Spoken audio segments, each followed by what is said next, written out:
Hi everybody, it's coming up on December, and I haven't done these videos as often as I should have, so I felt like it was important to give kind of almost a mid-year update, although that sounds weird to say.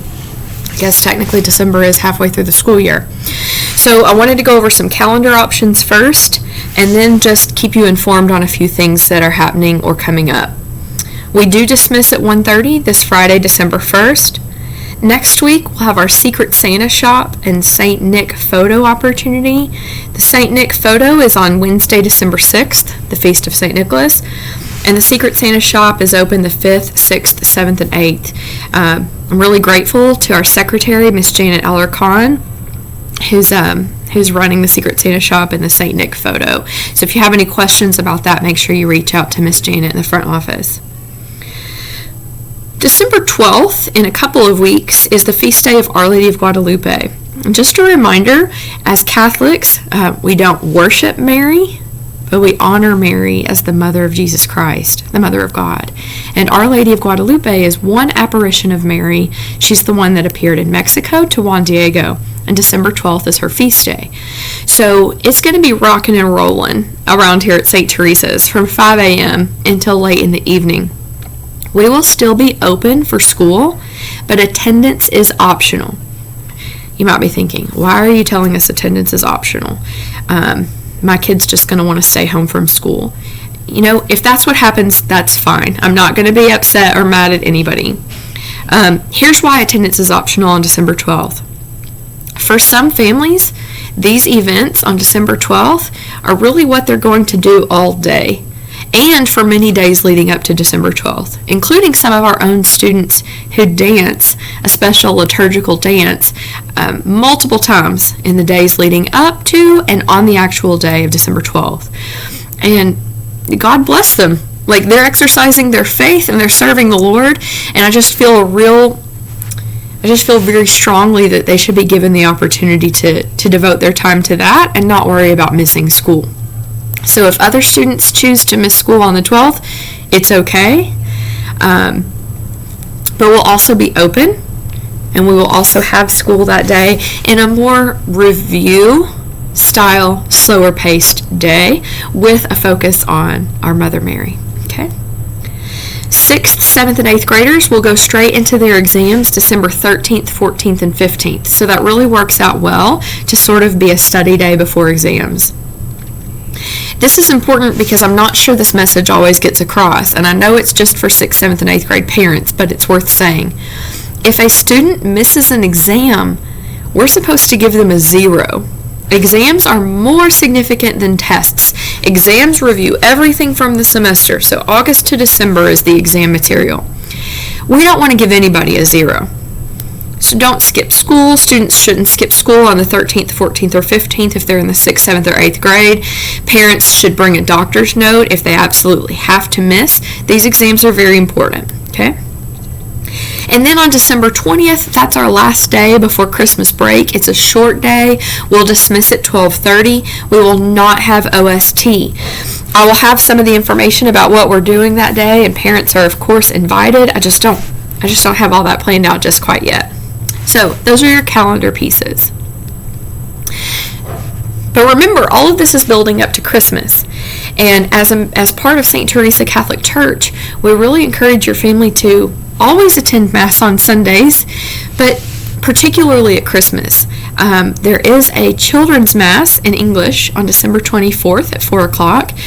We encourage everybody to attend that if possible. Okay, now let's look ahead at just some things to be aware of. Your children should have raffle tickets for a raffle that will be drawn on December 20th. So basically we have 3 to 4 weeks to get those raffle tickets sold. They're $5 raffle tickets. Thanks to a generous school family, they are providing the $6,000 in prize money. $3,000, $2,000, $1,000.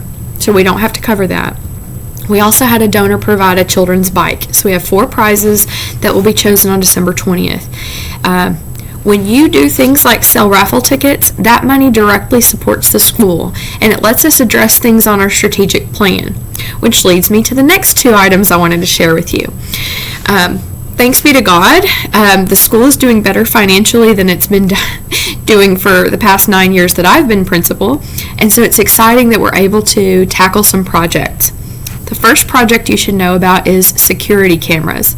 We had another donor who gave the cameras and the television screen, so all we had to pay for was installation. And we now have an additional 16 security cameras installed in and around the campus. There are signs around the campus that indicate security cameras are in use, but those signs have been up even when we only had a small number of security cameras. Now we have an additional 16. So you need to be aware of that, and we know that it'll improve our safety and security around campus. So grateful we're able to do that. The other project that Father Stephen and I are working on with funding from the school, and this won't be able to take off for another 2 or 3 months, is that we'll have an updated school website, an updated church website, as well as an app on your phone, St. Theresa Church and School app, provided by the company Apogee, who we are contracting with to do this work. You may have seen other churches and schools use them for their websites and apps. I know Immaculate Heart of Mary in North Little Rock uses them. North Little Rock Catholic Academy in North Little Rock uses them. We know this will improve communication and give everybody an awareness of simple things like the lunch menu to, what's coming up next week. It'll all be easily accessible on your app and on the website. So super grateful that we're able to do those 2 projects, and it's because of the support of our community and the and the funding that's coming in, which leads me to my final point, talking about funding.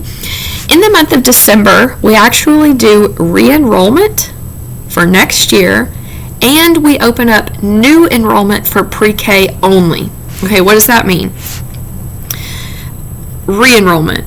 If you have a child currently at St. Teresa's School, you could go ahead and reserve their spot for next school year at a slightly discounted rate. I think we're doing, it's like $75 or $80.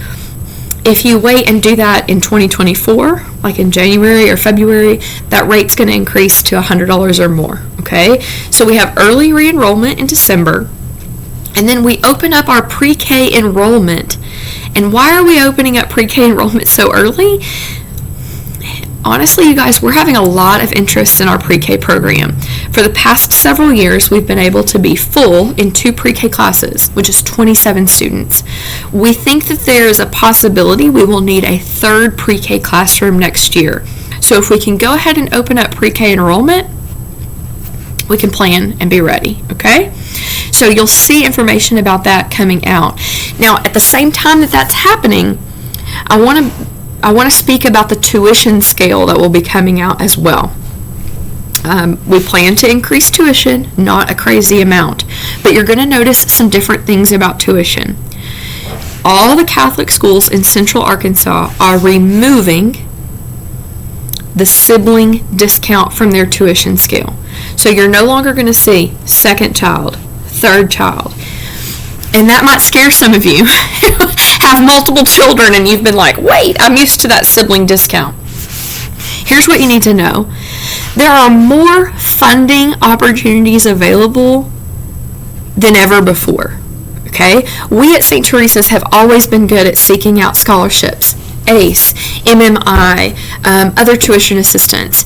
And now we have the State of Arkansas EFA, Education Freedom Account. We have 37 students on the Education Freedom Account. And in the coming years, more and more of you are going to be on the Education Freedom Account. The cost to educate a child is the cost to educate a child, whether they're your 1st, your 2nd, or your 3rd. And when we're accessing those funding opportunities, we need to access the cost to educate, not the discount we would give because they're your 2nd or 3rd child. Now, please know I'm always going to work with you to make sure you get the assistance that you need, but the document, the piece of paper with the tuition scale is going to look different, and I didn't want that to alarm anyone. Okay? There's your mid-year update. Hope everybody has a great start to December.